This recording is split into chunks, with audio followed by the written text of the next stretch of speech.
Hello, ladies. My name's Angela from Angela Simpson Functional Medicine, and I'm really happy to have you here on my YouTube channel. And I love speaking with you about topics related to hormone imbalance and hormone symptoms as you get into your 40s, mid 50s, and beyond. And this is a time when the hormone levels are shifting and changing a lot. And with that often comes many different symptoms and things that may surprise you. And one of the things that is very surprising for females is the change in their cognitive function, meaning they feel like they're becoming more forgetful. They're having memory loss. They're having kind of blanks even in their sentences. They're forgetting words. They're forgetting why they're at the grocery store. They can't remember. They forgot their list. They have no idea what they're there for. You get home. You might even forget what you were planning on making for dinner. And you might forget that you've had to take your child to an activity. Your husband's asked you to do a task. You can't remember what it was. Your boss asked you to get something done. 5 minutes later, it's out of your brain. So you see every different aspect of your life being affected by this memory loss. And you're quite fearful. You're probably wondering, am I on the way to some sort of cognitive condition or cognitive decline? Am I getting dementia? Is it starting to set in already? So all of these thoughts can creep in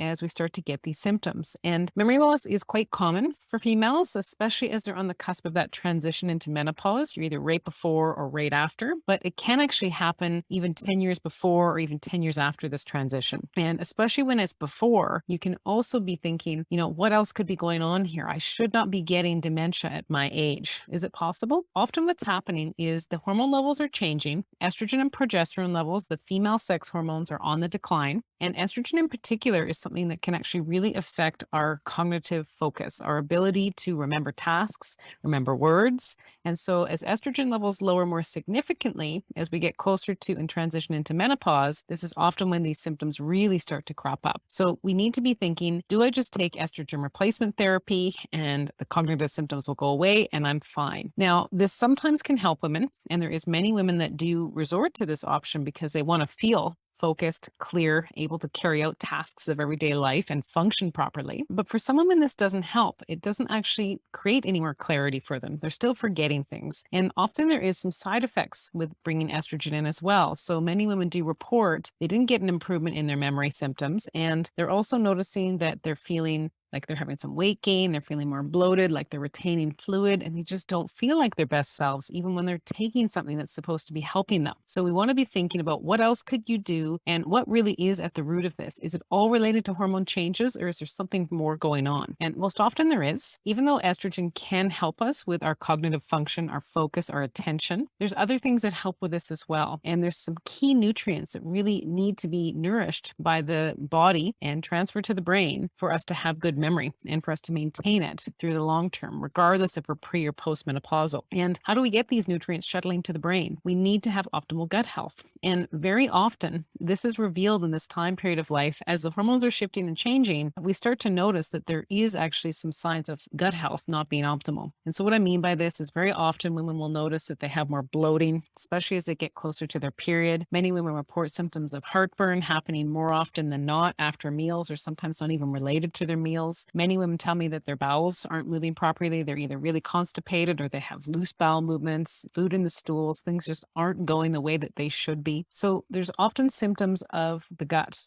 not being in balance. And if we're not actually allowing our bodies to absorb these nutrients that we bring in, we're not going to have optimal brain function, whether we're pre or postmenopausal. So we need to be dealing with the gut. And especially if you are at a stage where you have tried something like hormone replacement therapy and it hasn't helped you with your cognitive symptoms. However, it's also important to deal with and address issues with the gut to prevent things like memory loss, cognitive decline in the future. We need this nourishment to our brain to come from nutrients, not just from hormones. So we need to get to the root of this and figure out why the gut could be in dysfunction and what's going on. And so as a functional medicine practitioner, I work with women all the time to address this. And the main way we do this is by doing functional lab testing to understand exactly what's going on in your gut, where the imbalances lie, why you potentially might not be absorbing your nutrients, why certain nutrient levels could be low that support brain health, cognitive function, and we develop a lifestyle plan, a natural healing plan to help you get the balance back in your body. That way, regardless of if your estrogen is declining or it's very low because you're postmenopausal, you're not having to rely on your hormones to have good brain health and good brain function for the long term. Not only that, when you have optimal gut function, you're absorbing your nutrients well, you're also going to be preventative of other chronic conditions or potential diseases developing that actually can accelerate as you get into menopause. things like osteoporosis, heart conditions, heart disease. There's other things that can accelerate as our estrogen and our other hormone levels change. So we want to be preventative as well. We don't want to just manage symptoms. We don't want to just get by. We want to really learn where the root of these symptoms are coming from and what we can do to repair and heal our bodies so that we can have longevity, health, and happiness for the long term. So if this sounds possible for you and you feel like you might be ready to take these steps to learn more about what's going on in your body, not just try and manage it, get by with some form of hormone therapy or other medication, may or may not have worked for you in the first place anyways, please feel free to reach out to me. I love working with females, again, in this age group between 35, 55 to 60, who are suffering from hormone imbalance symptoms. They don't know what the heck to do, and they've tried every technique they feel like they have available to them, and they're still no better, and they're actually noticing things getting worse. I want to let you know that there is some really great lifestyle strategies that can be put in place once you understand the root of what's going on with your symptoms and how to heal your body for the long term and prevent other symptoms from cropping up as you get older every year. So please let me know if you want to reach out. I'm happy to connect with you. You can go to my website, www.angelasimpsonfunctionalmedicine.ca, and there is a place there to book a complimentary consult where we can talk about your health, talk about what you've tried, what's worked, what hasn't, and if it potentially might be a good fit for us to work together to optimize your health and wellness. I've worked with hundreds, if not thousands, of females to help them optimize not only their hormonal balance and wellness, but their overall health, both now and for years to come. And I'd be happy to connect with you and understand if that could be a good fit for us to work together to help you do the same thing. Take care, and thank you so much for watching my YouTube channel. Bye for now.